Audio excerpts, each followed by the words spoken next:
Good afternoon from the 104.5 The Zone Studios. I'm Ross Johnston. The Tennessee Titans head up to Indy this weekend to face the 6-1 Indianapolis Colts for the second time this season. Kickoff is set for 3:25 Central with the Lee Company countdown to kickoff starting here on The Zone at 12, followed by Titans radio pregame coverage at 2. The Titans have also announced the following players will be out: wide receiver Calvin Ridley, receiver Bryce Oliver, offensive lineman Blake Hance, and defensive lineman Jeffrey Simmons. Tennessee travels to Kentucky tomorrow as they face the 2-4 Wildcats with kickoff set for 6:45 Central, and you can hear that right here on The Zone. The Vols basketball team also hosts the Duke Blue Devils for an exhibition on Sunday at Food City Center with tip set for 6 p.m. Central and streaming on ESPN2. And lastly, number 10 Vanderbilt hosts number 15 Missouri here in Nashville with kickoff set for 2:30 Central. College Game Day will also be in Nashville for the game with their setup located on the Wyatt Lawn about a mile from the Vanderbilt Stadium. For all your foundation repair, waterproofing needs, visit USSTN.com. Breaking news on once in your home for the Titans and Vols. This is 104.5 The Zone.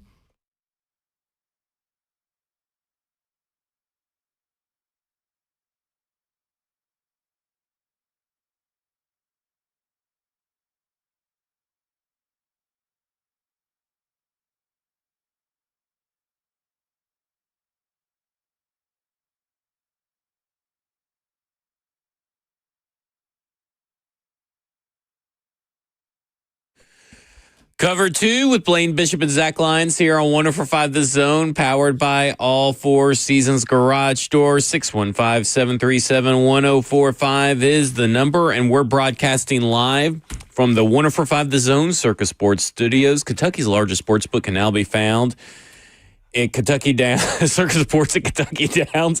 I mean, Blaine is hyped today. Oh. It is rivalry weekend, Colts versus Titans. He's really excited to be able to watch this Tennessee Titans team play. I just want a gambling bet. I'm just hoping that they don't find me. There you go. All right. Well, we're going to go around the SEC with Chris Phillips of SEC Unfiltered. And he's down in Baton Rouge for the Texas A&M LSU night game. And right now, LSU 2.5-point spread. I mean, what are you feeling about this game? Is this got upset potential, even though they're home? Because Texas A&M is the better team, right? Well, guys, first thing first, appreciate you having me on. I'm in a great mood. Just got my tail kicked on the course for about 4 hours, so we're off to a hot start this weekend in Baton Rouge. Welcome to the no, Titans. in all seriousness, again, great to chat with you guys. Yeah, certainly it's got upset potential. Night game in Death Valley. I mean, I think, you know, Texas A&M, to your point, is the better team. But, I mean, I think anytime you go on the road, at home, at night, crazy environment like it'll be, I think certainly this is a game that LSU can win. You talk to LSU folks, this will be the most LSU thing of all time if they played the way they played and they come out and put it all together. And Brian Kelly with his back against the wall and his seat on fire comes out and, again, they put together the best game. I do think Texas A&M is the better team, top to bottom. There's not a whole lot of logical reasons why I think you'd pick LSU in this game, which is exactly why I'm picking LSU in this game to pull the upset. I just think, you ever been down here, the voodoo is for real. And, I mean, guys, listen, we go on the road. We constantly see thrillers. I'm not taking credit for it, but I'm expecting another one. I think a desperate LSU team comes out down to the wire. I think they find a way to win it. But A&M, it won't surprise me if they win. They are the better team this year, coming in at 7-0. But, guys, Aggies haven't won in Baton Rouge since 1994. So We'll see if history holds up, or if A&M, if this team really is different and they're on a path to maybe even potentially playing for a national championship. All right, so let's stick with LSU. You were at the Vanderbilt game this last Saturday, Vanderbilt versus LSU. Vanderbilt wins. What did you see in that game, and what are the vibes about, again, Brian Kelly? Well, first off, I saw Vanderbilt dominate. You got to give credit to Vandy. You know, it's funny, like these teams – I feel like they tell themselves all week that, hey, Vandy's a good team. This isn't your grandfather's Vanderbilt. Like, this isn't, you know, the doors that we've known over the years to take lightly, whatever. You can tell yourself that all week. But when you have to sit there and watch your team go out and get their tail kicked by the Vanderbilt Commodores for 4 quarters, it's still a pill they can't swallow. Like, it's still unacceptable in their eyes, right? No matter how much you may try to justify how good Vandy is. LSU's a program that feels like they should never lose to Vanderbilt no matter what. So, first off, takeaways from the game, Diego Pavia is a wizard. Clark Lee has done an incredible job. Vanderbilt is a legitimate college football playoff contender. Now, for LSU, they're in trouble. They got real problems, right? The offensive line is soft. Garrett Nussmeier is inconsistent. They're not able to push the ball downfield and get to their weapons. They can't run the football. And then defensively, as good as they are, I think at some point the will of your defense gets broken because the offensive struggles. So Brian Kelly's seat is scorching, guys. I mean, I've been told all week long by friends of mine that cover LSU, that know LSU, if they go 8-4, he's fired. There's no question. They're not going to let him go 8-4 and come back 9-3. You're somewhat in the gray area, but guys, then again, there's really no gray area at LSU. You're either competing for national championships or you don't have a job. So I think the mood around here, based off on the people that I've interacted with, we're going to get out and about today, go around the stadium. We're going to the baseball scrimmage today down there at Alex Box. We're going to be in the heart of it today. But the mood that I'm picking up is Brian Kelly's finished. It was a nice try. It was a good experiment, but this thing is over. It's only a matter of time. It's not a matter of if. It's a matter of when. And he's on his last days here in Baton Rouge. I think the majority of the fan base has turned on him. The majority of the fan base has given up all hope that this thing can turn around because, again, guys, frankly, simply put, they're sitting with 2 losses. This team's not going undefeated the rest of the way out, even if you win on Saturday night. If they lose to A&M, you're going to see it get really bad, really ugly, really fast. Buyout be damned. These LSU folks, they don't take losing kindly. They'll find a way to get that $50+ million together. And they got a name on their list, Lane Kiffin. They might want to swoop in and get him before Florida does. So, yeah, I think Brian Kelly's cooked. I think he's done. I think that's the way this LSU fan base looks at it. Okay, so obviously this Texas A&M may be kind of dubbed a must-win because if they don't win against Texas A&M, that's 2 losses in a row to Vanderbilt and now Texas A&M, and then they're going on the road to Alabama the next week. So obviously this feels like a situation where this is almost a must-win for Brian Kelly right now. Is that safe to say? Yeah, I mean, that's the understatement of the century. I mean, yeah, it's yeah, no doubt. I mean, they have to win it. Again, I just, even if they beat Texas A&M, guys, I think it'd be a great moment. I do. I'd love to see it personally from the standpoint of the content's always great when the home team wins, admittedly. That makes the vlog a little bit better. It makes our trip a little bit better just when the home team is able to pull out a victory. But even if they win, guys, again, there's just no way they're navigating the rest of that schedule without another loss. And if you get another loss, you're not making the playoff. And if you don't make the playoff, and it's year 4 of Brian Kelly, that's just not good enough. They're not going to let him come back. From what I hear too, there's to a point where the money's starting to dry up for BK. I believe it's the 2027 class. There's 6 of the top 10 overall recruits are from the state of Louisiana, and none of them are committed right now. Ooh. And the reason that is because the money has dried up on Brian Kelly. These boosters don't want to give any more money to a guy they feel like is a dead man walking. So wow. It's a pretty toxic situation right now. Again, you got to start winning. Winning cures all, but these folks have pretty much made up their mind. We're going around the SEC with Chris Phillips of SEC Unfiltered. Well, Chris, let's start off with give us your power ranking of the top 5 teams in the SEC because playoff time is starting to, get a little organized. I'm just wondering, when is the weekend? Is it this weekend that we start seeing teams fall off here in the SEC, or is it needs a little more time? Yeah, I mean, this whole month of October is sort of serving as all these Saturdays are separation Saturdays, right? Mm-hmm. Contenders and pretenders. We're starting to figure out who's who. This is where the men are separated from the boys, if you will. I mean, this is the month you prove who you are. And obviously November, there will be some pivotal games. But I think this is sort of when we all determine, hey, who's for real, who's not. As far as power rankings, I think number 1 right now for me, I got to go Alabama. I think they have started to sort of separate themselves as they are just playing on a different level than everybody else. Todd Simpson is, playing at an elite level at the quarterback position. They look like the Bama team that I thought they were going to be coming into the season. Number 2, I'd have Texas A&M. I would. A&M has looked incredible. All they've done is take care of their business. They have very, very few weaknesses. I think they might be the most complete team in the conference. They can run it. They can throw it. They play great defense. They've got a defensive-minded coach. They can just beat you in so many different ways. And number 3, I'd probably still go Georgia at this point. I have a lot of faith and belief in Georgia and Kirby Smart, and I mean, guys, it's probably going to end up being Georgia, Alabama. Let's just face it. That's probably who it's going to be in Atlanta. It's like Thanos once said, it's like, where did that bring you back to me? You couldn't live with your own failure. Where did it bring you back to me? That's just like, we're just going to come right back to where we thought we wouldn't go, which is Georgia, Alabama. Number 4, I'd probably still go Ole Miss.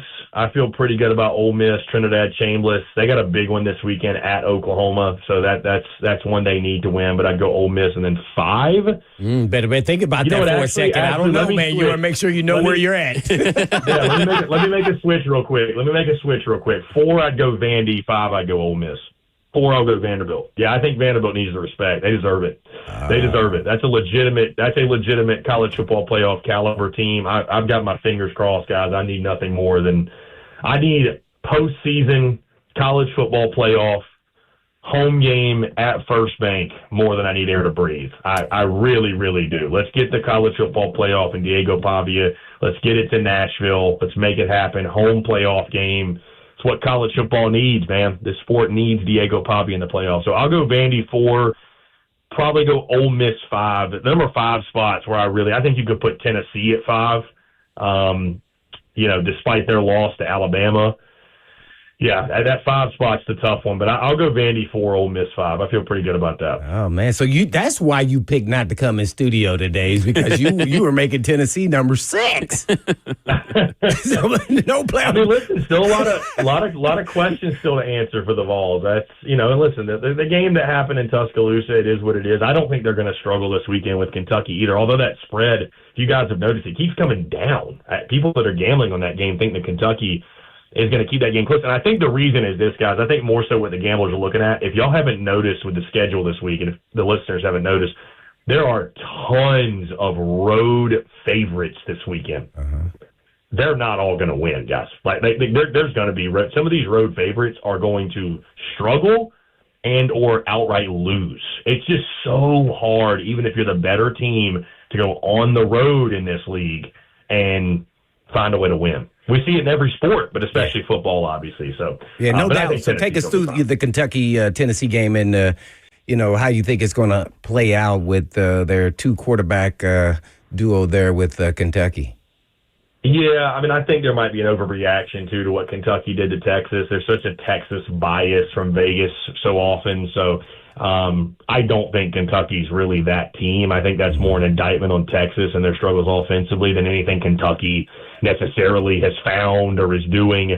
I think Joey Aguilar and company should be able to have a pretty big day offensively. That's going to be the biggest challenge, I suppose. I think Kentucky, they're always a hard-nosed, physical team. That's their identity under Mark Stoops. But, I think if Tennessee's able to do their thing offensively, run the football consistently, Joey Aguilar hit some shot plays, I don't trust the Kentucky offense to do anything. I mean, Cutter Boley's not anything that concerns me or worries me, and they lack playmakers all across. And I know Tennessee has obviously struggled a bit on the defensive side, but the best news for them, guys, they're not playing Alabama's offense this week. They're playing Kentucky's. So I think the Vols win. I think it's a double-digit point win. I don't think they're going to struggle. And guys, I mean, even if look at the history, what does Tennessee do?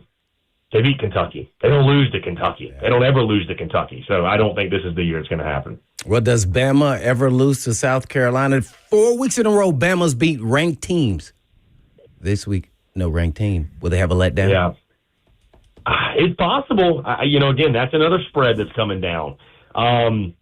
It probably does, and it concerns me a little bit from the standpoint like this is where Kalen DeBoer's teams have struggled in these kind of games. But, guys, South Carolina's so bad.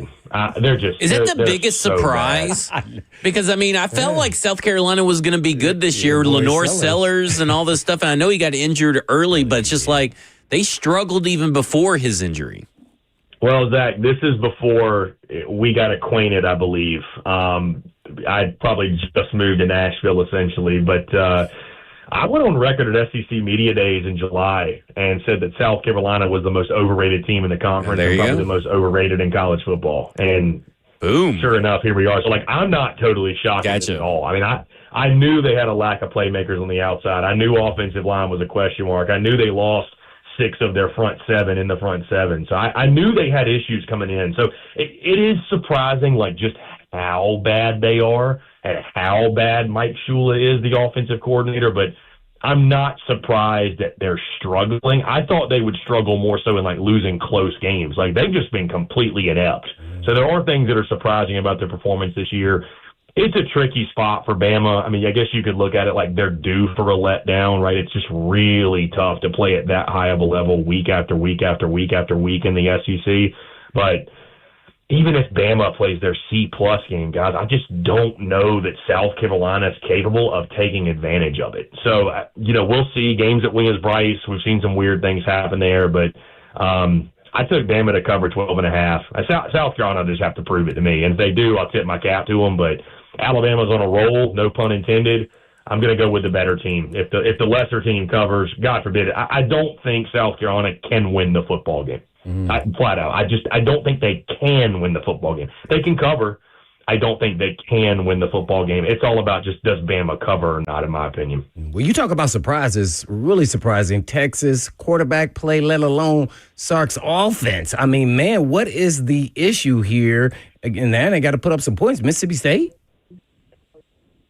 Yeah, they're another one, guys. The offensive line, I think, is really hindering them, really holding them back. Arch Manning also just has not been good. Let's call it what it is. But they have no run game. I mean, there's nothing to support Arch to help him out. But the other problem, too, guys, is he's missing wide open guys. Like when he does have opportunity to hit plays, he's missing wide open dudes. Guys, I took Mississippi State plus 7.5. Guys, I picked Mississippi State to win this game outright.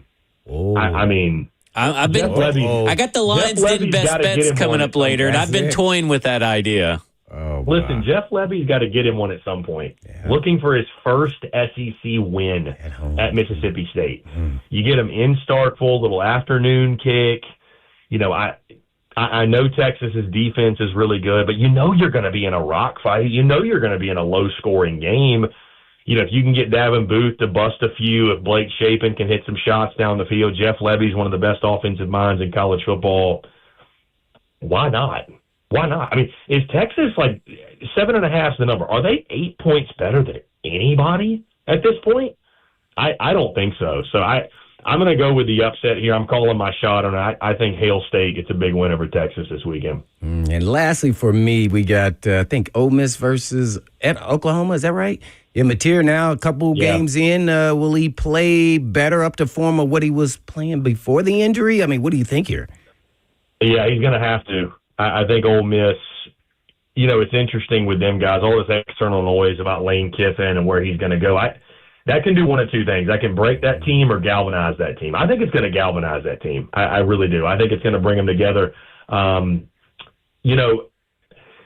This is probably the pick that I feel least confident about. I'm going Ole Miss to go into Norman and win this game. I think what worries me about it is just John Mateer since the injury and even since coming back, he just doesn't quite look like himself. I think he's still sort of coming back from that. The decision-making's been questionable. Obviously, they still struggle in the line of scrimmage to really produce a run game outside of him.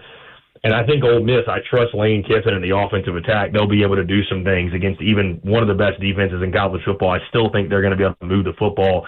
I just don't know that Oklahoma can keep up. Again, I feel like, guys, I'm selling way too much of my stock way too quickly just because of one loss they had against Texas. But, I mean, even against South Carolina, they smothered them defensively, but John Mateer didn't look – they threw for like 150 yards. He didn't look great. So, I'm going to go Ole Miss. I think Lane and the Rebels bounce back after the tough Georgia game, but that game in Norman, truly a coin flip. And guys, that game is going to go a long way in shaping the college football playoff picture because I think whether you're Oklahoma, whether you're Ole Miss, if you're going to make a run of the CFP, this is probably one of those swing games you have to have.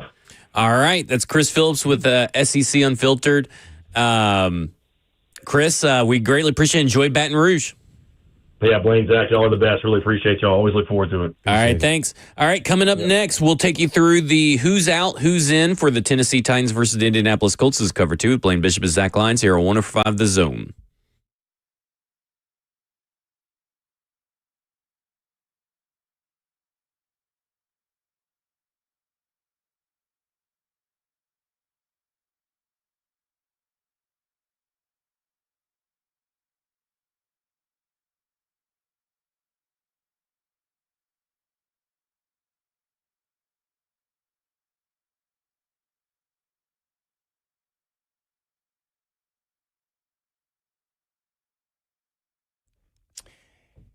It was once said, do all good you can. By all means you can, in all ways you can, in all places you can, at all times you can, to all people you can, as long as you ever can, Ross.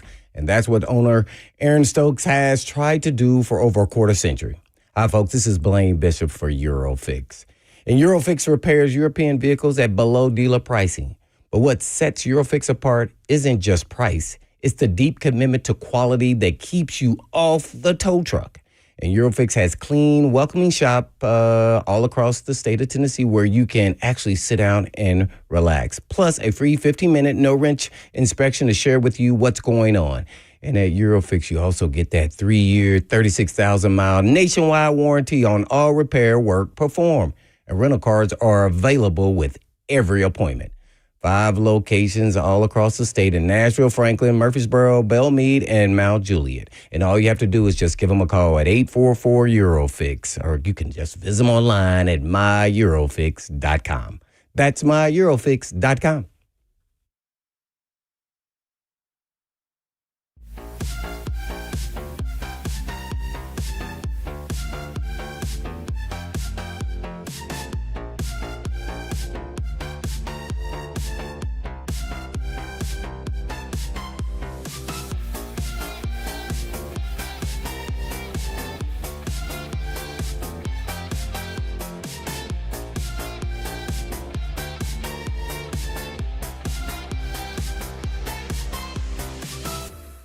Selling your home can be stressful, but it doesn't have to be. Get a guaranteed offer from Mark Spain Real Estate. There are no showings, no open houses, no stress. Work with the #1 real estate team in the U.S. and close with confidence. Go to markspain.com today.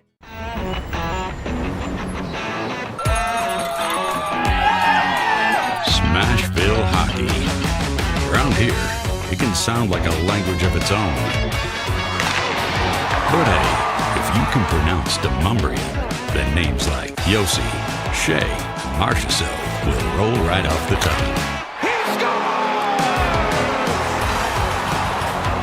Nashville Predators, only in Smashville.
Cover 2 with Blaine Bishop and Zach Lyons here on 104.5 The Zone, powered by All Four Seasons Garage Door. 615-737-1045 is the number. Out for the Tennessee Titans this Sunday versus the Colts. Calvin Ridley, Jeffrey Simmons, Blake Hance, Bryce Oliver. This will be the 6th game in a row. I said that really weird. For Bryce Oliver that he's missed. This will be the 2nd game in a row for Calvin Ridley that he's missed. I haven't kept up with how many times Blake Hance has not played or has been inactive because I just don't care. I mean, whether he's on the roster or not, it doesn't really matter to me. So obviously, the first game that Jeffrey Simmons has missed. Arden Key right now is kind of questionable. They don't know. He'll probably be a game time decision at this point, whether he plays or not. But that is the out list for the Tennessee Titans. Mason Kinsey earlier today was signed to the active roster. Ooh, Mason Kinsey. So not Xavier Restrepo. Now, Xavier Restrepo may still be called up from the practice squad for the game day activation. But you also have James Prochet and Lance McCutcheon there as well. So one of those guys may get the call up over Xavier Restrepo because right now, with Ridley out, Mason Kinsey signed, they still are only at 4 wide receivers. Is Elikiah Manor, Chimere DK, Van Jefferson, Mason Kinsey. So those 4 receivers are active on game day, unless they're going to roll with 4 wide receivers, but I don't predict that they will. Who do you think are activated if you make the guess? James Prochet. How many corners we got active right now? 4 as well? Okay, so we got Marcus Harris, Roger, Baker, Jalen Armour Davis, and don't forget Sam Walmack is on the final 53, so he's not on the practice squad. So they have 5 players active. Is he healthy this week? He hasn't been injured. He's just been a healthy scratch. Healthy scratch? He's been a healthy scratch. So they're throwing him into it this week, I guess. So maybe they're just going to field about 3 or 4 nickel corners, and they're just going to put them all on the field at the same time to get 2 outside corners.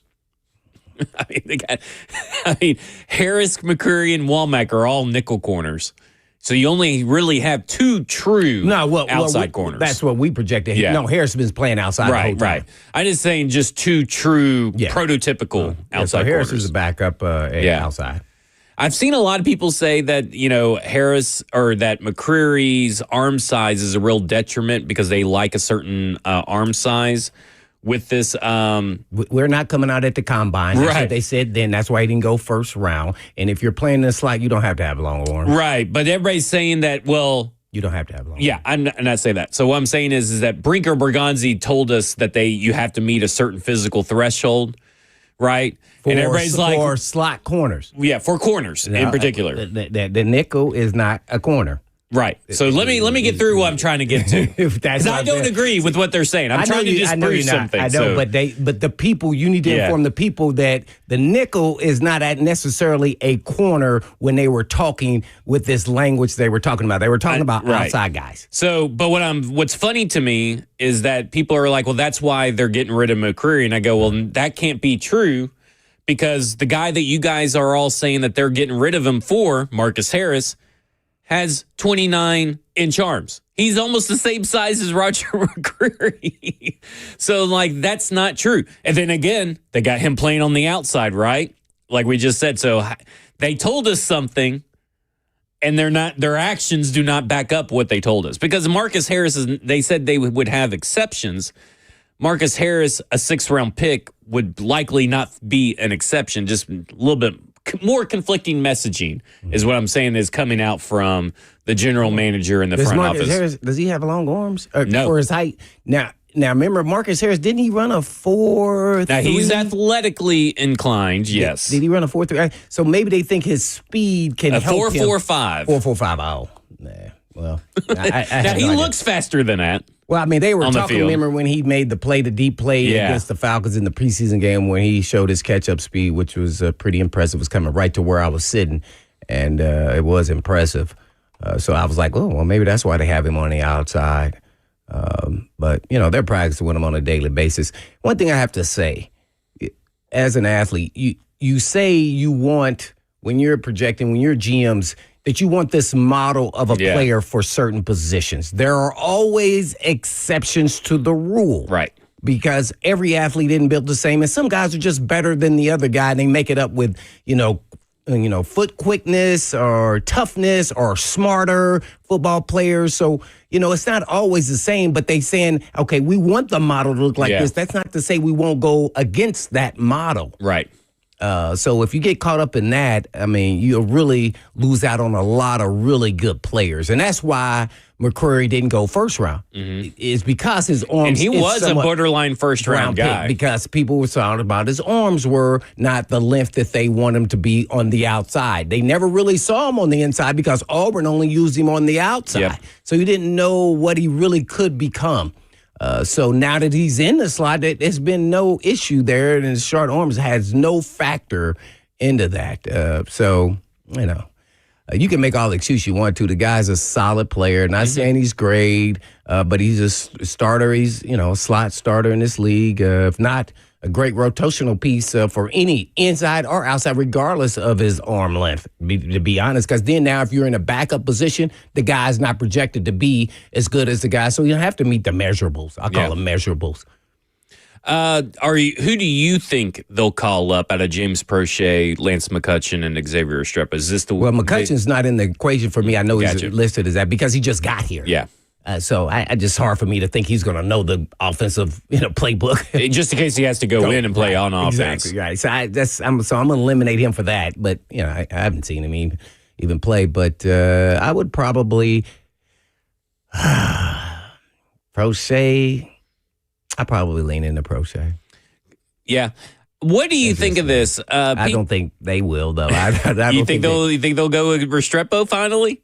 No. Oh, no. No, I don't think they're going to Restrepo. You just don't think they'll call up anybody? I think Restrepo's he's going to get his opportunity probably the last 5 weeks. Is that when season. Brandon Allen is playing? Because that's just how you project. Yeah. I just, when all bets are off and you want to, see what a guy's got. Yeah. You want to see if he's capable. Because guess what? The same person who's saying that about McCreary, Restrepo doesn't meet anything. Speed, height, arm length, leg length, nothing. Athleticism, nothing. He's 32-inch. Man, I know guys around the corner over here that got 32-inch vertical. Yeah. I mean, come on, man. Hey, this is. But guess what? He's a baller. So how did he get on the team? And then why is nobody else picking him up off the practice squad? Because nobody wants to put him on the active roster, right? So there you have it. So he's going to get an opportunity. Guy's tough. He's a good football player. Yeah. And when he gets his opportunity, I just hope Cam doesn't try to force it to him because it's his buddy. Well, that was going to be my question because someone, I think it was an article over at PK, he was telling people like, you guys always overhype these undrafted free agent practice squad wide receivers, talking to the fans. But he did say there is an argument to be made that now I don't believe this is an issue, but I guess this has been the big talk of the media room, but like Cam Ward not going over the middle, I don't think there's been a lot of opportunity to go over the middle to someone because the prior first 6 weeks, it didn't ever seem like everybody was deep. Is what I'm saying. It doesn't seem like there's a lot of opportunity for crossers or going in the middle. But he said that maybe putting Xavier Restrepo in there would help Cam Ward be at ease throwing to a guy that he's familiar with over the middle, that he threw over the middle to in college. And I'm like, I don't think that's how that works, in my opinion. But you just said you hope that Cam Ward doesn't force it to him if he is in the game. Do you think that what's the risk? Do you think that it's a high chance that he actually does do that? I don't know him personally. Just saying it through. Everybody is just pressing for Restrepo, right. And then, so I just hope he just runs the system and takes the ball to the player it's supposed to go to. Because even if Restrepo is called up, the chances of him seeing the actual field feels still very small. Pretty hard, right? At least on the offensive side of the ball. Maybe on special teams, but to me, in the middle, it should be the tight ends work. I mean, he did it all in training camp. Yeah, until Cody Barton started intercepting them. Right. He was going in the middle, and even then, they were still doing it. Yeah, they were. So I don't know. Maybe it's the game plan. Maybe it's how the teams are defending them. But But I'm with you. I mean, like He's thrown some down vertically. He just Yeah. kind of miss them or, hit, Chig's hands and goes and gets intercepted by somebody else, or it was a bad throw, or he drops it. Well, there's been times. yeah. I don't know if there's like, even if, I guess for my message to fans would be, even if Xavier Restrepo is called up, what are you going to expect? Like 2 catches for 5 yards, 2 catches for 6 yards, like something crazy like that? Because he's not going to play over Chimere Dike the majority of the time. He's going to be in spot duty.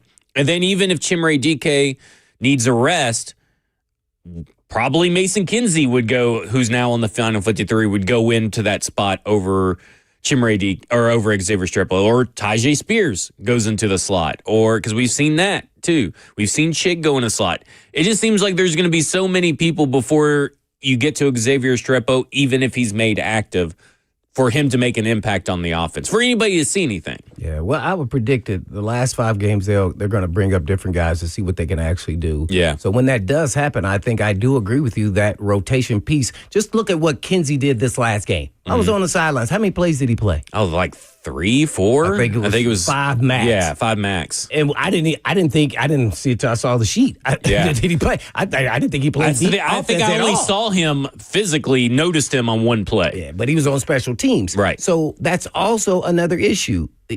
He's not on special teams. Where are you putting him? Yeah. Like, I mean, because you're not putting him at gunner.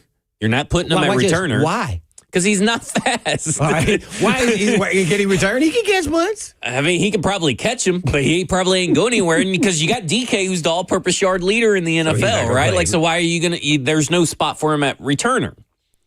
But see, that's why again you go to James Prochet and Mason Kinsey, because I did see Mason Kinsey as a gunner. Yep, he did. And he went down there and made a tackle. I do know that James Prochet is a gunner. Mm-hmm. And then if Chimere Dike went down, I know those 2 guys can take that spot more than Xavier Restrepo. So again, where does Xavier Restrepo fit if you made him active on game day as one of the 48? Right. And that's how you make your oath. I did. Everybody, when you're, a late round or undrafted guy, you got to play special teams first. And then you say, oh, this guy's got some. Then when you get your opportunity on offense or defense, you seize the moment. You are ready. So, and it's hard for me to bet against a guy like Restrepo. I'm not even going to lie. I'm a fan. No different than Kinsey. Yeah. I love those guys. But I just, they have to have a niche. And on this team we're really not good, I think those guys are just not going to get those kind of opportunities. They need, let's say, a receiver. We need really 2 really big-time receivers, like, let's say, 2 Ridleys out there at the same time, and then have Restrepo or Kinsey maybe in the slot, and then maybe they'll get some opportunities that they'll get one-on-one matchups, and the way the game is set up now, they'll be able to catch some balls and move the chains. And to be honest, it doesn't really. I know a lot of people are bashing this wide receiver unit for whatever reason, but I don't think wide receivers have been the main issue on this offense. It feels like the drops have really started to tail off. I know they were an issue at the beginning of the year. Drops were, but the drops seem to be trailing off. The last 2 games, huh? The last 2 or 3 games. Oh. So to me, that's what it feels like watching the film. So why do you need Xavier Restrepo? I get the calls for Xavier Restrepo like the first 4 weeks when everybody was dropping balls and getting used to it, but now I don't feel like that's as big of an issue. So I just don't find the spot for him. Where is the spot for him until someone gets injured? Well, I think they need to be targeting the tight ends more. Yes, I agree. Both tight ends, to be honest. First of all, here's why I would make sure I'm targeting Chig. And to me, they switch roles, and that's how Gunnar Helm got targets. Mm-hmm. And Chig only got 2 targets. They switched their roles. Yeah. And Gunnar Helm got target. I would make sure, if I'm ownership and I'm the GM right now, I tell the offensive coordinator, hey, make sure you target Chig. Why? Yeah. Why would I do that? Well, you're doing it for the trade. Yep. Yeah. I want him to look good. I want to increase that value. Yeah. Come on, man. We know we're not going to sign him to an extension. Yeah. Let's be smart here. But they don't do stuff that seems like just logical smart. They do not. No, we got to target Gunnar Helm to show that we got our draft pick. Man, he's going to be here 4 years guaranteed. Right. Like, so, I mean, it's just some of the stuff is just mind blowing and puzzling to me, man. It's just like, man, are y'all really trying to win? I mean, if you really want to drill down into it, going 2 tight ends, more 12 tight ends would probably help everything so much more.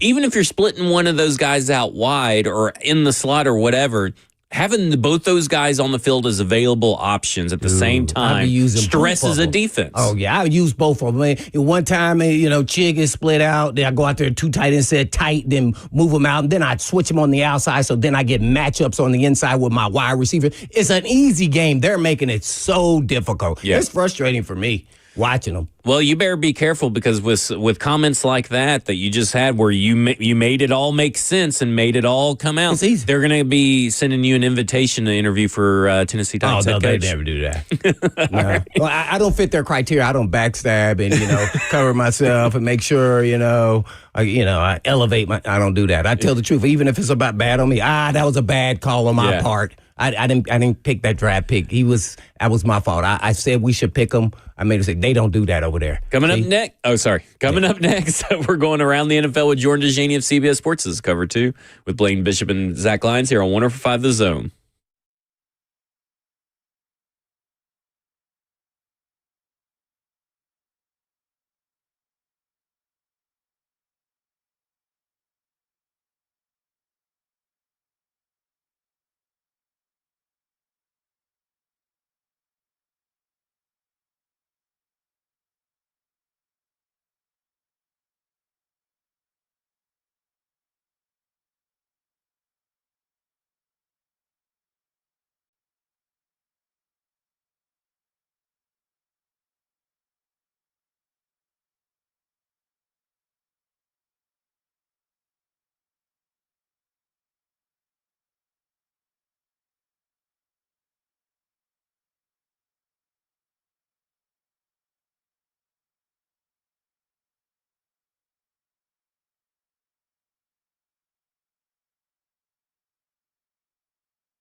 Let's talk insurance. That's King and Associates Insurance.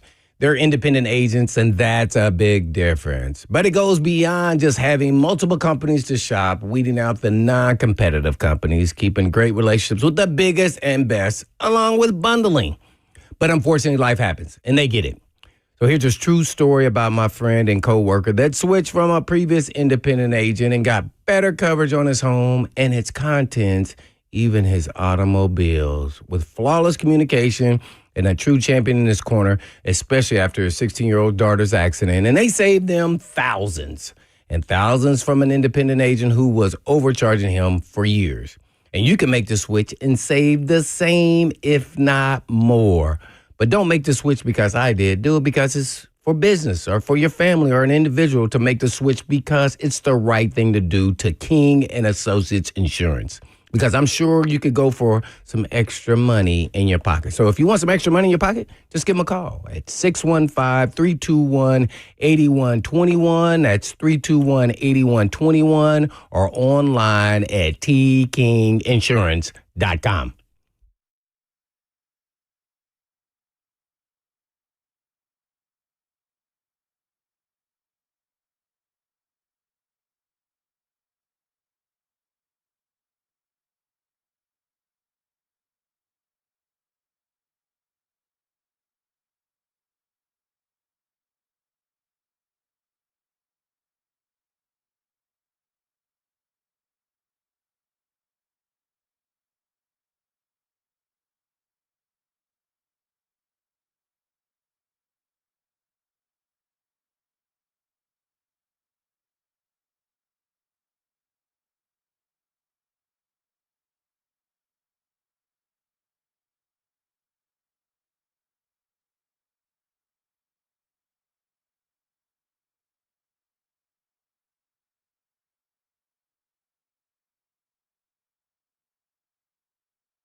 Cover 2 with Blaine Bishop and Zach Lyons here on 104.5 The Zone, powered by All Four Seasons Garage Door. And we're going to go straight to the phones to Jordan DeJaney of CBS Sports. We're going to go around the NFL with him. And Jordan, happy Friday.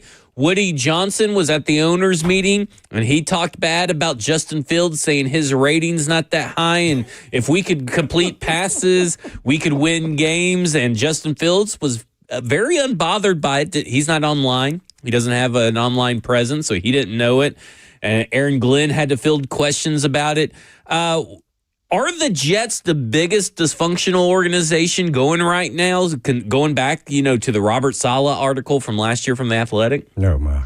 Yes. What's going on, guys? Thanks for having me back on the show. And Titans fans, rest assured, I would make the argument that the Jets are the most dysfunctional franchise in the NFL. I mean, those Woody Johnson comments really bothered me. I think we all understand that Justin Fields has been terrible. He's probably the worst starting quarterback in the NFL this season. But for your owner to come out publicly to reporters and say, hey, if we could complete a pass, we would be looking okay. Or have you seen any team find success with a quarterback with this kind of rating? Like, you just don't do that. Is this the first time that Woody Johnson has publicly spoken to reporters? And I also have to wonder, how exactly does that message reach across the locker room, reach across to the other players? How do they feel supported by current ownership and how everything is just going terribly for them? And now they have to go on the road to play a Bengals team that has found new life with a new quarterback. Speaking of new quarterbacks, it seems like Tyrod Taylor is probably going to start for the Jets, but he has also been described as day-to-day with a leg injury as well. So everything is going poorly for the New York Jets this year.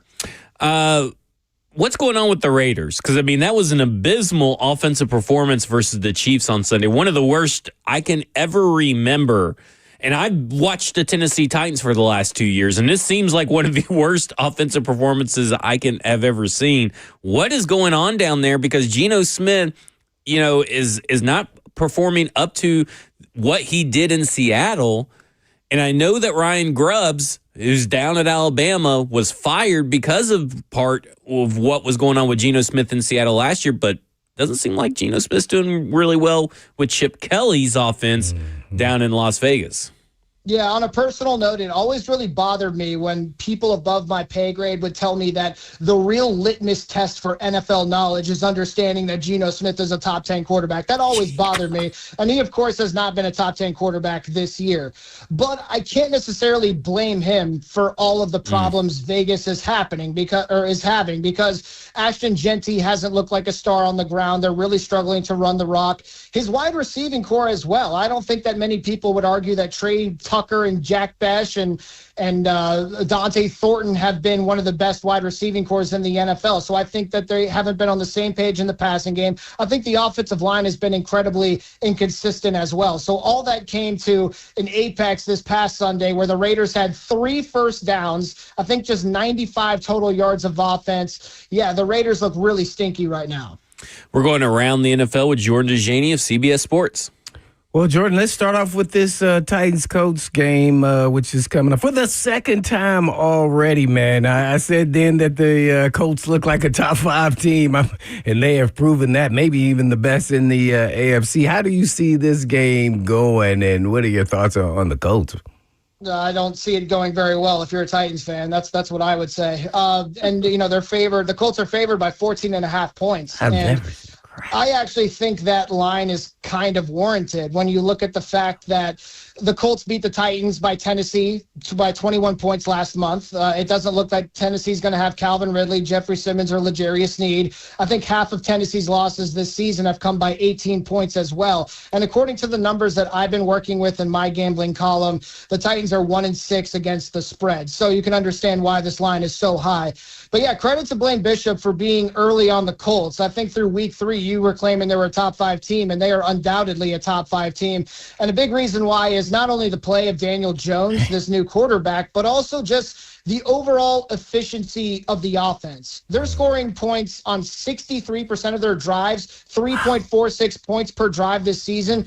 Both of those marks are the best by any NFL team since the turn of the millennium. We're talking about a historically good offense. That give me chill bumps right there just hearing that. Like, wow. A Daniel Jones-led team. It's unbelievable. And I got to give credit to Jonathan Taylor, too, because I think he should be in the MVP running, in my opinion. He scored 3 rushing touchdowns in 3 of his past 5 games. That's historical as well. But when we're talking about this Colts versus Titans matchup, we're talking about one of the worst teams versus one of the best teams. The Colts have the best point per game differential in the NFL this season at plus 13.1. The Titans have the worst point per game differential at minus 13.7. The Colts have the number 1 scoring offense with 33.1 points per game. The Titans have the fewest points per game with 13.7. The Colts have given up just 6 sacks this season. That ranks number 1 in the NFL, while Cam Ward has taken the most sacks in the NFL this season with 30. So a lot of Jekyll and Hyde, a lot of opposites when it comes to the Titans and the Colts. Have you seen anything different, with the naked eye of just how the Titans look over the last couple games with the coaching change and staff changes and everything else? I mean, do they even look different? I mean, they seem like they did, but I don't know if that was just game planning. It was just a little bit different. I don't know. What did you see? Yeah, I think that's a good question. I've noticed a little bit of a difference, and specifically with the Patriots game, when I was watching that in real time, I felt like it was an incredibly disappointing effort. But when I went back and actually watched the game again, I didn't feel like it was as bad. Speaking about Cam Ward specifically, I think his 73.5% completion percentage marked a career high. His 255 passing yards were second best this season for him. His 7.5 yards per attempt against New England were also a career high. Something I mentioned to you guys last week in passing was that if I were Mike McCoy and I wanted to make some changes on offense, not only would it be more up-tempo, which I'm sure you guys have talked to death, but when we're talking about target share, I'd be targeting the tight ends and running backs a lot more in the passing game. And the first completion of the game, I think, correct me if I'm wrong, went to Gunnar Helm. And I think Gunnar Helm had a career high in targets as well. Chigo Conco needs to get more involved, in my opinion. But Tony Pollard had 6 targets in the passing game, too. Those are what I would describe as easy buttons for your young, developing rookie quarterback. And I think we've seen a little bit more of those over the past couple weeks. I want to ask you this. I think I alluded to it last week a little bit about, guys who are trade prospects from the Titans. Do you think teams, when they're watching a Titans player, just looking at that, are the Titans even helping their, trade players that at least could start on a team or contribute to a playoff contending type team? Well, I would say Roger McCreary has been one of your more consistent cornerbacks, so that probably helps his trade value. Okay. If we're talking about someone like Chigo Conquo, obviously not. He's not someone who's been a focal point of your offense. And going back to the tight end target share, I think that even if you run a bit more 12 personnel, I think Gunnar Helm and Chigo Conquo should be more staples in your passing game, just moving forward with what Okonkwo offers in terms of yards after the catch as well. But, Jeffrey Simmons, I guess, is going to continue to be talked about. Now he's injured, so obviously that hurts kind of trade talks if they're even existing. But I don't know if Tennessee's really done a tremendous job in terms of showcasing some of these players that might be available at that November 4th deadline. And well, lastly, real quick, Steelers, Green Bay, I think it's Sunday. Is it Sunday night? Love versus the legacy of Rodgers. Will the Steelers defense eventually show up at some point this season? Oh, man, I hope.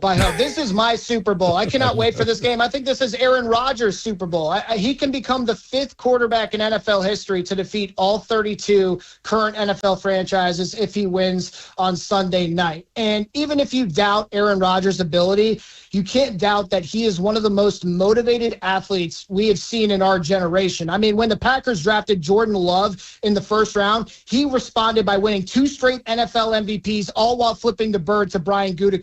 He's that motivated. So you look at some of the advanced metrics or stats, I should say, for this matchup. It really does favor the Steelers at home, even though they're underdogs. The Packers have lost 6 straight trips to Pittsburgh, their last win coming in 1970. And by the way, Mike Tomlin, in his career as a home underdog, he is 21-7-3 against the spread. That's a 75% clip, the second best by a head coach since 1970. So, if the season ended today, the Packers would be the number 1 seed in the NFC, which is really surprising to me because I don't think they've been playing very well. They found a way to beat some lesser opponents with the Cincinnati Bengals and the Arizona Cardinals, but they tied the Cowboys in that highly emotional game. They lost to the Cleveland Browns in Cleveland as well. So this is a really important game, not only for Aaron Rodgers, but also for the Green Bay Packers to showcase to the rest of the league that they are indeed a legitimate contender. Well, my preseason pick was Green Bay versus the Bills. I don't know how much that's going to happen with the way the Bills are playing, too, by the way. It still may. Last question. Is there any assistant coach in the NFL that is doing a better job than Robert Saleh right now? Yeah, how many people want Brian Flores after watching that Vikings defense over the past couple weeks? It seems like his stock is kind of sinking. But Robert Saleh, man, not only is he a great defensive mind, but he's one of these great defensive minds that can do things with these lesser-known players once their star players go down. The 49ers are the walking wounded on both sides of the ball, yet they have found ways to really win games. So I think Robert Saleh absolutely is doing himself a huge boost when it comes to his future as a second-time NFL head coach. But something I've been quietly thinking about is he going to wait for that right opportunity? Like, how anxious and aggressive is he going to be in choosing that next landing spot? And while the Titans, I do think, are an attractive job for a number of different reasons, I wonder if the general consensus around some of these up-and-coming coordinators around the league is being worried about ownership and them being too quick to fire and hire all these different coaches just over the past few years. So that's something to consider as well. There you go. Jordan DeJaney of CBS Sports. We went around the NFL with him as we do every Friday. Enjoy the football weekend. Absolutely. Thank you, guys. Thank you. Okay. All right, coming up next, rest of the way. Titans versus Colts. Your phone call, 615-737-1045 is the number. This is Cover 2 with Blaine Bishop and Zach Lyons here on 1045 The Zone. Yeah.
Cover 2 with Blaine Bishop and Zach Lyons here on 104.5 The Zone, powered by All Four Seasons Garage Door. 615-737-1045 is the number. You, the people, giving the Titans any chance to win this game.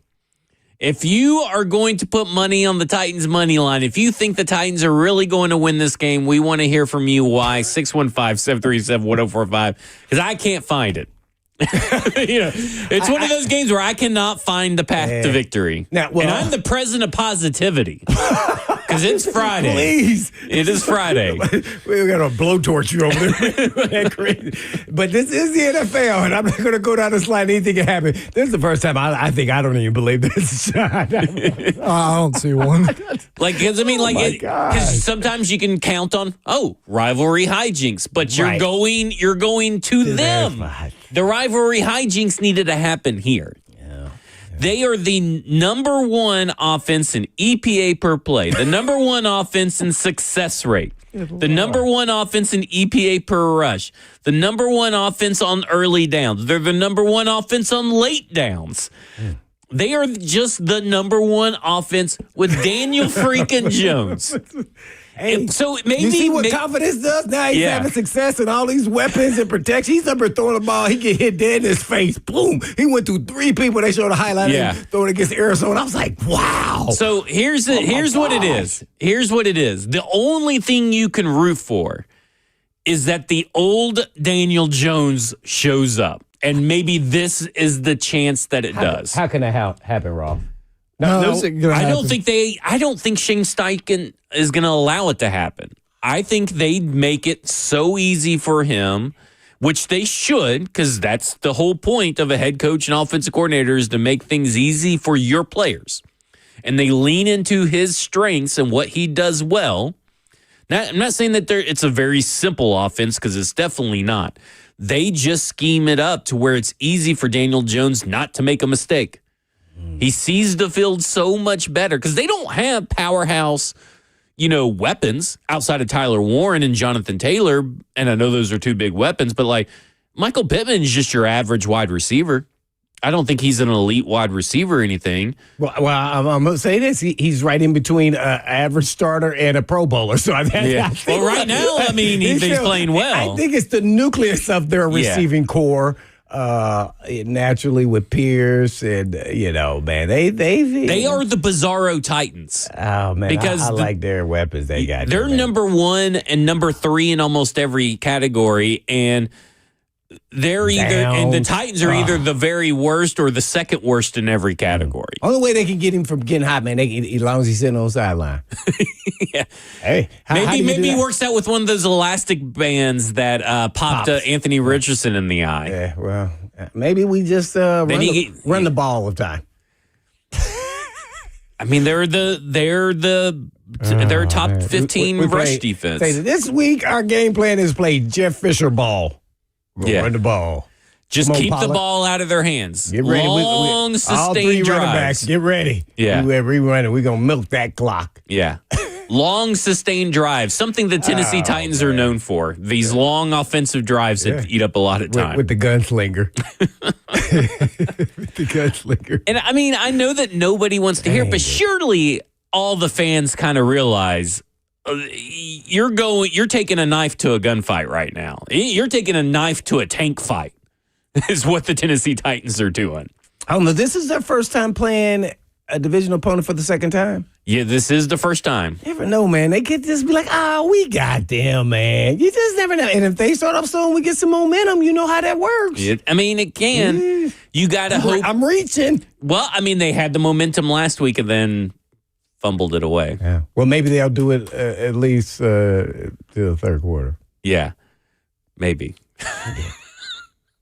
I don't see any. Maybe DK will return a kick for a touchdown. That would be nice. Okay, I'm trying to think. Maybe we get like I said, maybe the real 6. Daniel Jones shows up. Fumble, maybe. Maybe there's a fumble or something. Yeah, just like Cam Ward fumbled last week. Maybe Daniel Jones would be like pat and pull. Oh, dang, it dropped. And then Big Sweat gums him rumbling, tumbling, fumbling, stumbling. I was going to say, well, maybe this is the first time that he's played in a dome or in a closed roof, but that's not true. No. Yeah. Crap. Maybe they all get like food poisoning at the team meal Sunday morning for breakfast. Oh, maybe they don't get sleep. Maybe, man, I'm not going though. The bed I can bugs pull the bite. alarm in the hotel. Yeah. Like at 3 a.m. Well, we can get Buck to do it. He don't care. Oh, he's a chicken. He wants to lose. He don't want to win. Okay, so outside of act of God, food poisoning, the whole team getting COVID or something, and food poisoning, an illness, a team-wide illness. I don't know. That's about it, right? And I hate it. I hate that. They That's got it rolling, man. But I mean, we can't come in here and say, well, look at all these, reasons why the Tennessee Titans should be in this game, other than it's I don't even know intangible. how to attack or approach their stop their offense. Right. That's the thing, is that this defense, no Jeffrey Simmons, no L'Jarius Sneed, and even when you had those two guys, No. they were still doing everything that they do. So now you don't have those two guys. I think the key to win is that if Cedric Gray is really spot on with what he said, as far as he said it's us versus them. It's us against the world right now in the locker room. Well. If that mentality can take over and this team plays with controlled, because we got to make sure you do it, but with controlled rage, maybe then you can do a win. Because all it takes is maybe one hit to Daniel Jones to jar the ball loose, or one big hit to stop the opening drive of the Indianapolis Colts. And maybe that swings and changes everything, and you have a weird game on your hands. I know, right? But that's what it feels like. Like, it has to be something that we can't define. If they can get it, like, go into the fourth quarter with it at a one-score game, I'll feel pretty good. I say that just because how many games have we lost from that, like, late first half, early second half stretch, team just pull away from us? Like, we can't even make it to the fourth quarter with a close keeps happening game. even with the previous administration. I feel like at first I was saying, oh man, we just got to get mentally and physically better shape. But it's not that. It keeps happening with different coaches. Well, they're letting teams have the ball and scoring at the end of the first half. And then we always seem to have the ball to start the game. So teams are doubling up on us by getting the ball to start the second half and going down and score. And it's like, we just got to manage the game better, get to the fourth quarter and have it close. Then the pressure's on them. Right. Then the pressure's on them. If this was a game where the spread was maybe 6.5, I've never seen a spread in NFL game 14 like this. I mean, it is bad. I mean, this is bad. It's like the varsity team played like the freshman team. They are 20. JV. Okay, here you go. Okay, maybe I can spin this. President of Positivity reporting for duty. I don't trust you. President of Positivity reporting for duty. It even when you're talking about this. The Tennessee Titans do not like to run the football. So this is a top 10 in both yards and touchdowns rushing defense you're going up against. Okay. But they are 29th in yards allowed on pass defense. And they're 24th in passing touchdowns allowed on defense. Maybe this is the Cam Ward game where he says, screw it, I don't care who we're playing. They're just another team. I'm going to put this team on my back. Because again, I got one. I got one for you guys. Well, that's what he's been doing. Okay, hold on. J.C. Latham's back too. J.C. Latham wasn't there for the Colts game the first time around. So now he's back. Wow. So now we got J.C. Latham, president of positivity. We're rolling. Okay, we got it. It's going to be Cam Ward in this passing offense. He's going to have his first 300-yard game and his first multiple pass touchdown game. I don't How know we feeling? I don't know how. Yeah, I don't know. I'm still not feeling good. Only thing I'm feeling good about, I don't know how to pronounce this person's name on the chat, so I'm going to just leave it alone. But I'm going to say, hey, man, we need CJ2K walking through the door. I'm talking about the one that's on the game, man. He the only thing that can save us right now. Oh man, this one here. Ooh, they are rocking around. I watched the last game a couple nights ago. Yeah. Well, it wasn't at night. It was in the morning, like 4 a.m. There's nothing.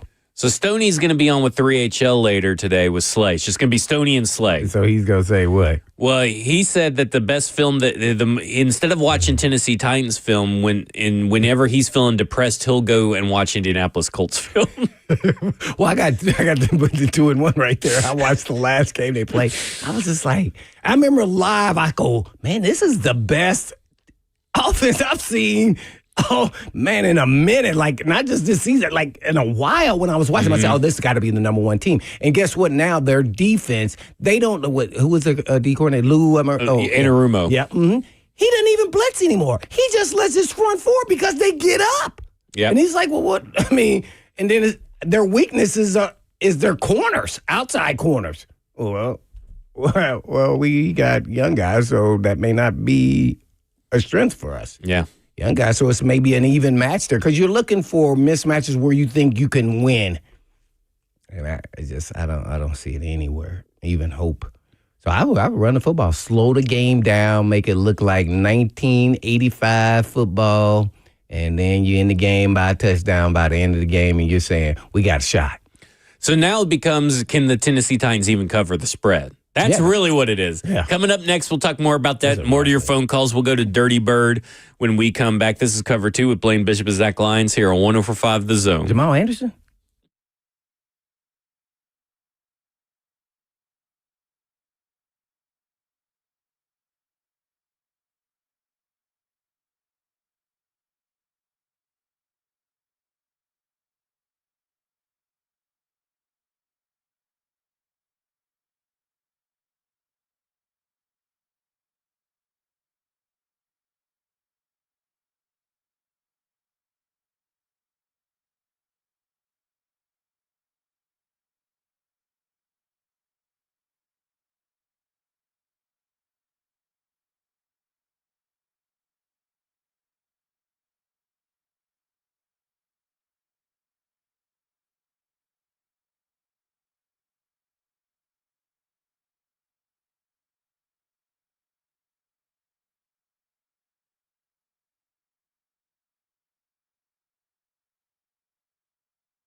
Cover 2 with Blaine Bishop and Zach Lyons here on 104.5 The Zone, powered by All Four Seasons Garage Door. 615-737-1045 is the number. Let's go to the phones.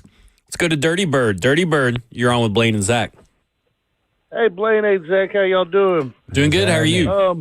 I'm doing pretty good. Boy, he got them songs on cue today. He's bumping y'all. That's right. That's right. So, I got a couple of things. One, I heard that Jamal Edison comment. I sure miss seeing him go in there and do that Dirty Bird, Blaine. Man, so I'm gonna be honest, man. I think this is a trap game for Indy. What do you guys have to lose if you lose? Nothing. What do they have to lose?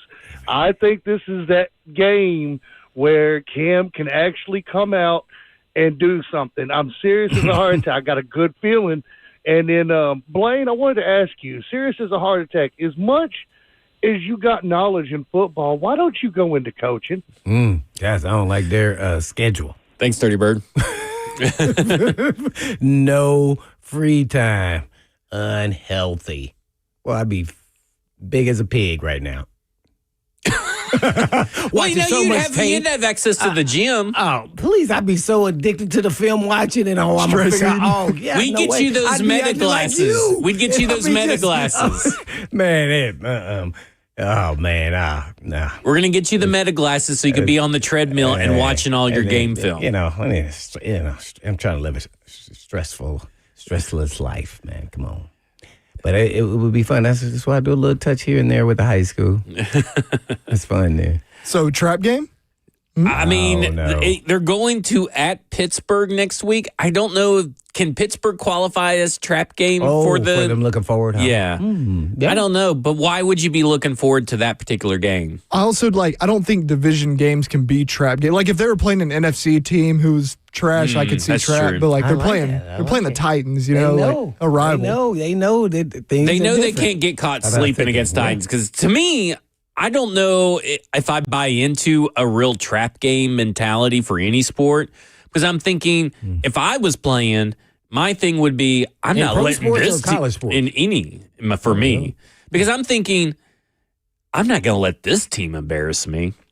I don't know if every player has that mentality, but I mean, that would be my thing is I'd be just as motivated for the bad teams as the good teams. I don't want to get embarrassed. I don't want to be the team that loses to the Titans. You don't want to be the team. Make sure that's every player. Yeah, that's true. But what if their starting corner be like, oh man, I remember last time we played them, I don't even have to study film, man. I hope so. Then instead of doing that, our extra film study, they didn't do any. Yeah. Well, maybe. Some things may have changed. Yeah. 615-737-1045 is the number. Let's go to Ethan. Ethan, you're on with Blaine and Zach. Hey, guys. How we doing? Doing good. How are you? Good, Ethan. Hey, good. Hey, I just had a quick take for you. So I'll tell you why the Titans are certainly going to lose this weekend. And it doesn't have a whole lot to do with Cam Ward, to be honest with you. It has more to do with Jonathan Taylor on the other side. And I just want to say, I hear a lot of Nashville media people talking about how the O-line sucks, which they're not wrong for the Titans. How Cam Ward's not playing very great, which he's not. He's fumbled the ball. He's made mistakes. My thing is, our running game right now is absolute trash. And, I mean, Tony Pollard's a solid player at best, but, he's not ever going to be a big explosive running back in this league again. He's averaging 54 yards per game through 7 games. That's not going to cut it in the NFL. It's just not. And then, obviously, Spears has been non-existent due to injury. I'm going to sit here and say it right now. Titans have one of the worst rush games in the NFL right now, and that is not ever going to help a rookie quarterback. You're putting everything on the quarterback because our run game sucks so bad and our O-line sucks. And I just wanted to get your take on that and see what you guys had to say. Thanks, Ethan. So I guess this is where I land on this, is that whether by their own fault or because the other team has taken it away from them because they fall behind. I don't feel like the Tennessee Titans respect their own run game. I don't feel like they say they want to lean into it every week. We hear it. We've even heard it from Mike McCoy. But then you turn around and you give only 11 carries to the running backs. Yeah, I think they just haven't had the opportunities. I think they can actually run the football. I do too. I think they can run the football. Though, you need a run game and a good defense to help the quarterback out, a young quarterback out. And we don't even try to lean into it. We lean into him, the quarterback. Right. For him to make plays. That's why I said I think they should run the ball more and do 2 tight end sets. Then you can set up the pass game to the tight ends, and then that'll open it up for your receiver. So, yeah, I don't know if, hopefully they don't get behind by a lot, but with a lot of defensive players out too. So, I mean, 10% of his runs, Tony Pollard, have gone for 15 yards or more. I mean, that's not bad in the NFL for a guy that not getting a lot of opportunities. And so to me, I just kind of look at it and I go, I think I know that the Tony Pollard that we have seen at Dallas is still in there because I saw it last year at times. Last year was the worst offensive line. This year, I feel like it's more like opportunities is not being presented for Tony Pollard because when he runs hard. Oh, he's running through people. He's making sure his mark is felt. And I know this last game, it didn't look good on the stat sheet, but what Tony Pollard is able to do, I just feel like the Titans don't want to lean into it. Yeah, they definitely don't. Yeah, I mean, so that's why I said they might as well just go ahead and trade him too. Yeah. I mean, they might as well. Him. I mean, to be honest, I think they're going to be drafting a running back pretty high, I feel like, at this point. Not like first round, second round high, but like probably third round. You saw how I look. I know. I guess I should have drive a receiver and a defense end with that first man. Not that high. Hey, man. They get out here with that. But they're going to be drafting a running back, no doubt, because they need to.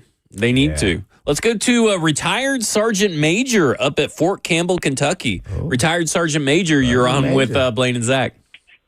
What's going on, gentlemen? How you guys doing, man? Doing good. I'm going to put this down to you. This game Sunday ain't going to be pretty, man. Titans about to get monkey stumped. It ain't going to be something that we can, you can call in on Monday and have something good to say about it. I don't know what the last guy, Dirty Bear, was talking about. This is going to be a trap game. The Colts are about to beat the dog breaks off them boys. It ain't going to be pretty. I really do not understand the Titans as they are currently constructed. Nothing about them says we want to be a successful franchise. You draft wide receivers to block first, catch second. Your offensive linemen look like the turnstile. Either you're not developing them properly or you're not properly evaluating talent. The defense gets worn out halfway through the season. In this case, they're getting broken. What are we thinking about? You go get DBs who play 1 year and then get put out the pasture the next year. You're wasting money in that route. Are we not? To me, the problem starts at the very top. But we said that Miss Amy is not going to sell the team. And this is a money-making venture for her. Why would she sell the team? But you got Brinky the pool boy there, which, I don't know how he got that title so fast. I'm not going to insinuate anything. Don't know how he got the title so fast. But he jumped over some people to get there. But you got Borg, who has no say-so to me. This is what it's like to me. Like he has no say-so. He's in a token role. He's just there to hold the title. So from a fan standing back looking at the Tennessee Titans, and I know we had the guys on early who said that the Jets were the worst franchise. They may be neck and neck for the worst franchises in NFL right now. And I think the Titans can actually get worse if they do not figure out their front office. I'll hang up and let you guys handle the business. All right, thank you. I mean, I think there's something to it. We dubbed them last night Borker, Borgonzi and Brinker. Borker. Or Porker? Not Porker. Oh, no, man. But Borker. Borker. Because it does feel like, for me, because we talked about last night, the night that Brian Callahan got fired, and they had that press conference, we know how Borgonzi looked. But no, explain how to people who didn't see it. For those that didn't see it, he looked like he just watched someone run over his dog and then back up over that dog again. That's what it looked like. I want to be there. Yeah. He's like, I don't want to say nothing. I don't want to be here. I could be doing something better. Matter of fact, I could be sleeping. But I had so many friends, family, text me and ask, does Brinker know football? And I thought that was such an interesting question because we brought that up last night. And Stoney said separately, we have not the same people ask us this. He had people text him and ask him that. And I don't know, and I didn't pick up on it, to be honest.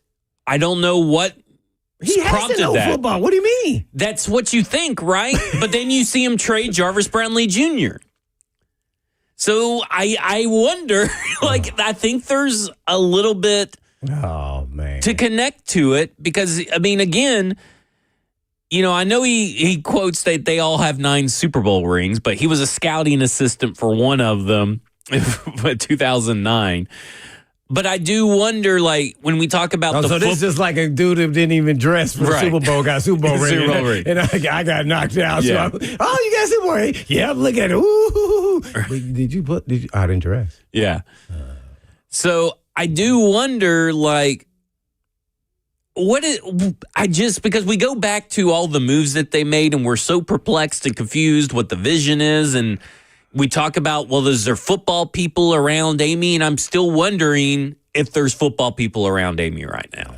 And going back to his point is I do think Woody Johnson is probably one of the more dysfunctional owners, but I wouldn't put the Tennessee Titans as a franchise too far away from the Jets in terms of dysfunction currently.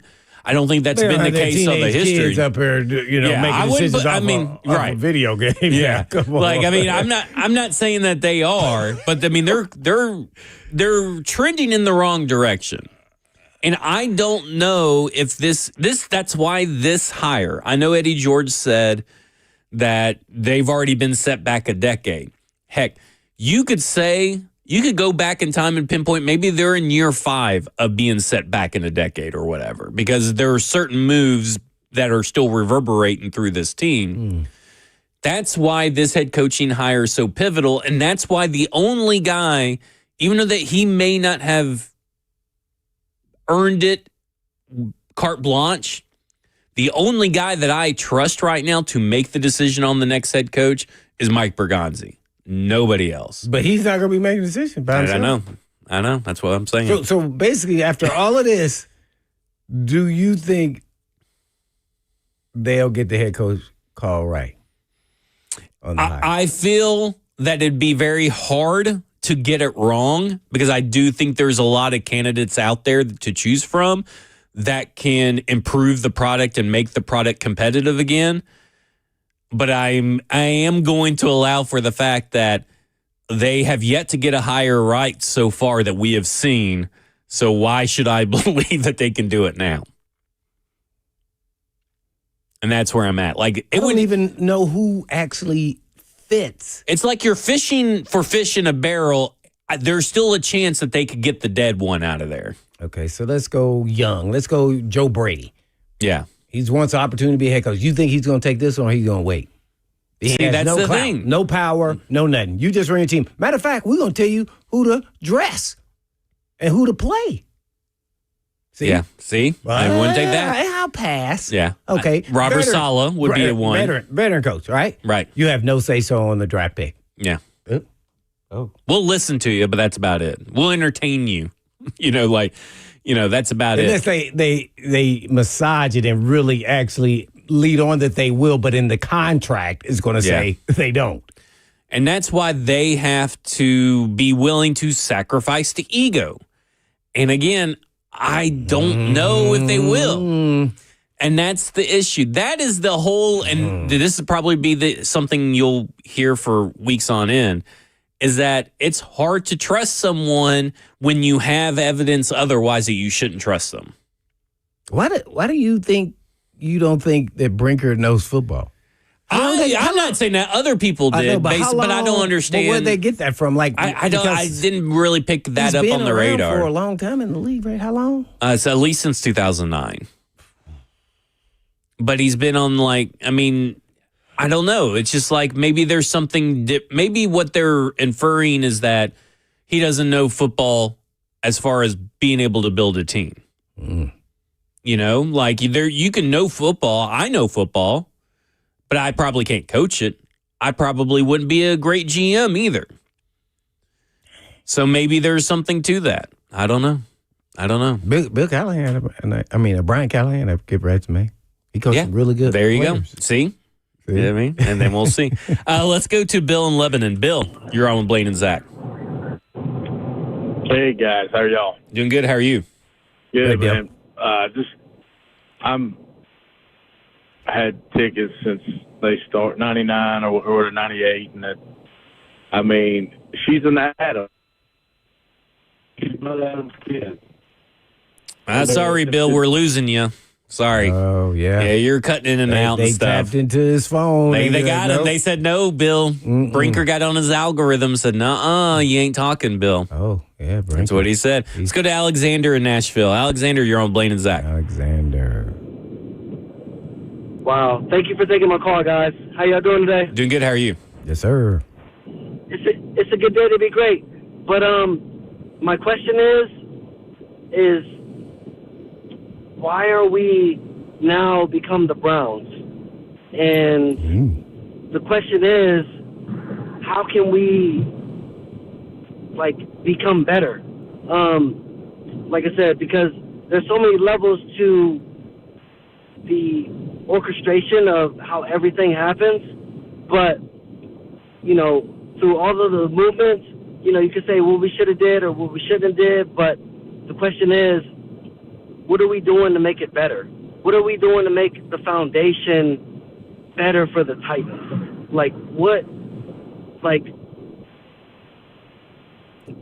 How are we filling in the gaps? Because we got you, Alexander. We got you. All right. So I think it comes with the next head coaching hire. This is the hire that's going to change the course of the franchise. They have to get this hire right. Oh yeah, whether by luck or skill, I don't care. I don't care how it happens. I don't care how they do it. Right? Because right now they're likely not going to fire Brinker and Berganzi, right? So the Borker is who you're rolling with. So we got to make sure. Because I don't care if it's luck or not. As long as they get the right head coach and they are able to let the head coach do head coach things, let the GM do GM things, and the GM and the head coach can actually coexist, yeah. You're fine. Yeah. And you will at least not be a laughing stock of a franchise, but that's about it. I'm going to just keep praying that we get it right. Yep. Because I don't even think Cam Ward I don't even think quarterback can pull them out of the mess by himself. He's going to have to find a head coach. Can't just be the quarterback. And I think you got the right quarterback. Can you get the right head coach? That's what matters. All right, coming up next, we'll get to more of your phone calls. And Lions Den best bets are looking to make a rebound. This is Cover 2 with Blaine Bishop and Zach Lyons here on 104.5 The Zone. Over.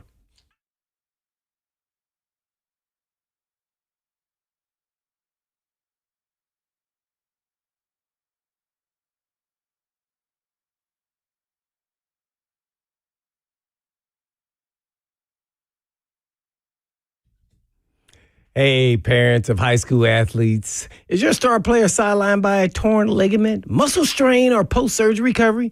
Getting back in the game shouldn't mean needles, endless meds, or long waits. Introducing the Athletic Recovery Program from Edge Peptide Therapy, a game-changing 2-month oral peptide protocol designed just for teen athletes.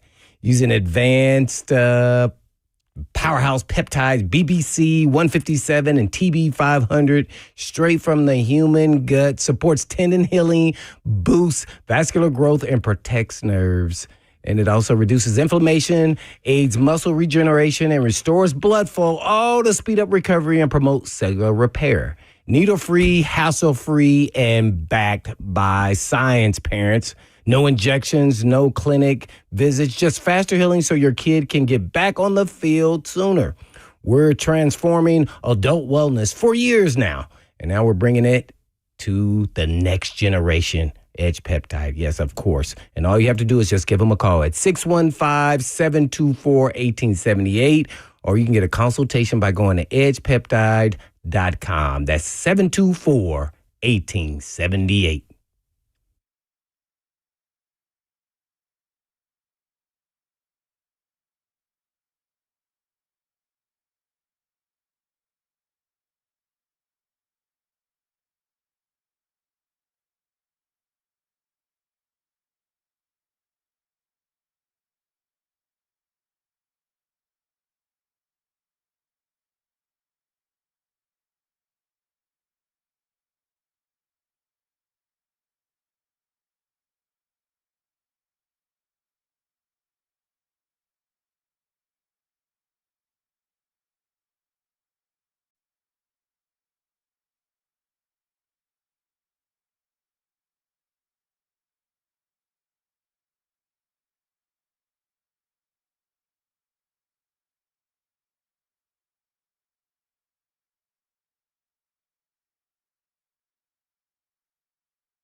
After going 0-5 last week, this is the song I get played for. Yeah, he said you got to step up your game. I need a dollar. Step up your game. I know. That was a bad week. Song. LSU lost to Vanderbilt last week. Ole Miss didn't cover the spread of 8 points. The Ohio State and Wisconsin, they couldn't even muster up 2 more or 3 more points. Texas Tech lost. Memphis, they lost the game. I know. You were trying to keep that a secret. Yeah. You never wanted to even talk about it. All right, we're going to run through the Lions Den best bets and get to the phone calls here. Virginia Tech minus 6.5 versus California. California is traveling to Virginia Tech across the country, so I'm going to take that. I'm going to go with the Wake Forest money line versus SMU. Wake Forest has won a few games, and I wanted to bet them earlier in a couple of weeks ago, and I didn't, so I'm going to take Wake Forest money line versus SMU. Georgia Tech. And every time I bet on Georgia Tech, it works out. So I'm going to have to go back to old reliable. A week. You should be doing them every week, man. Old reliable. Georgia Tech, minus 16.5 versus Syracuse. Illinois to cover the spread at Washington, 3.5 points there. I'm very surprised that Illinois is actual underdog, so I'm just that would be the one that probably come back to bite me in the butt. And then Texas A&M at LSU, over 49.5 points scored. I'm going with the over in Texas A&M at LSU. Oh. Yeah, because the over has hit every time Texas A&M has been on the road by at least 10 points. So I'm taking the over, Texas A&M. Did you look up how good LSU is at night games? They're pretty good, but yeah. So that's where I'm going with. So that's the Lions Den best bets, and hopefully next week I won't need $1. Real quick before we go to calls, what is your overall record right now? I am 50%. That last week took me to 50%. We need to double check him. I've made 30 bets. I think you're at 50%. I think you're at 48.2. I've made 30 bets, and I've only hit 15 of them. So I'm at that. Last week really took me down big time. Worst week by far. Well, it's not going to be at 50% after this week. Nope, it's going to be up. We're going to be up. We're feeling it. We're going to get back to over 50. Yeah. We're going to do it. Georgia Tech's playing who? Syracuse. Oh, okay. At home. So, at Georgia Tech. So, there we go. See what that vaunted LSU offense can do. Let's do it. I'm feeling good. Let's go to Alex and Dixon. Alex, you're on with Blaine and Zach. Hey, guys. Really enjoy your show. I'll make this quick.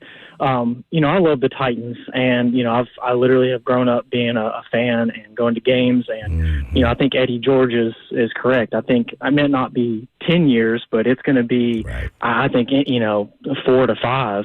I think with the Titans, we got everybody pulling in different directions, from the owner to the front office to the coaches to the players. And, I think nobody's aligned. And I think with Chad Brinker, they've kind of done it to themselves. We don't know who's actually making the calls. I was really high on Bergonzi, and then the whole, Jarvis Brownlee thing happened, and it completely shot all hope, because I'm like, why would you do that on a team that needs this much help?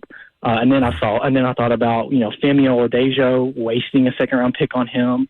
I don't know. I just think Chad Brinker's a snake in the grass, and I think they all just need to go. Tighten up. Hey, thanks, Alex. Bergonzi's done a good job with the picks now. These young guys have played this season, even to this point, have done. You got to think the sky's the limit. They're going to get better as the season goes on, let alone going into year 2. And we did hear, I think I'm pretty fairly certain that we have heard that Brinker has say himself that the Bergonzi did the draft. So the only saving grace Brinker was not involved in. Just want to throw that out there. Let's go to Carl and Dixon. Carl, you're on with Blaine and Zach. Hi, guys. Thanks for taking my call. Doing good. There you go. I think everybody is on the table for trade, including Simmons. We don't know the conversations they're having behind closed doors to up their picks in the next draft. I think it's very possible, and who knows? That's my point of view, and I'll hang up and listen to what y'all have to say. All right. Thank you, Carl. I mean, I do agree. I know that they have publicly have said that Big Jeff is not on the trading block to reporters. Reporters have put that out there. Mm-hmm. But if someone comes in with an offer where it's maybe 2 first-round picks, they're going to take it. Everybody's got a price. Absolutely. Everybody's got a price. There you go, That's Ross. correct. Let's get this last caller in before we go. Let's do it. Let's go to Jeremy. Jeremy, you're on Blaine and Zach. Hey, good afternoon, guys. Thanks for taking my call. So everybody talking about, getting rid of Brinker, and I'm all on board for it. So have any of you ever read the biography statement that is on the Titans organization page about what his job description is? No. Yeah, I have. Well, if you have read it, it talks about how he spearheaded and was a cornerstone in the hiring of Callahan, how he answers only to Amy Strunk, and he provides leadership to oversight to basically the entire football staff. What about any of this football staff or the players that have been picked, other than the ones that Borgonzi did pick in this past draft? Everything that he has done since he's been here, it talks about analytics and all this type of stuff. He has not met up to the expectations of what even his job description on the team's organizational page says. So it's time for him to go, like Will Bowling says in the morning. He said it in the past about cutting the head off the snake. He was part of it. When they fired Rand, he should have went too, and they should have started over from scratch from the top then. That's all I got to say. I'll talk to y'all later. You know, that's a fair point. Because let me say, we said it on this show. When they fired Rand, if you fire Rand, fire them all. But hey, he did hit on his Callahan hire. He did accomplish that. There you go. All right. This has been Cover 2 with Blaine Bishop and Zach Lyons here on 105 The Zone. 3HL's up next. Stoney Keeley, Ron Slay will carry you through to the weekend. This has been Cover 2 with Blaine Bishop and Zach Lyons. Yeah. And in the meantime. And in between time. Peace.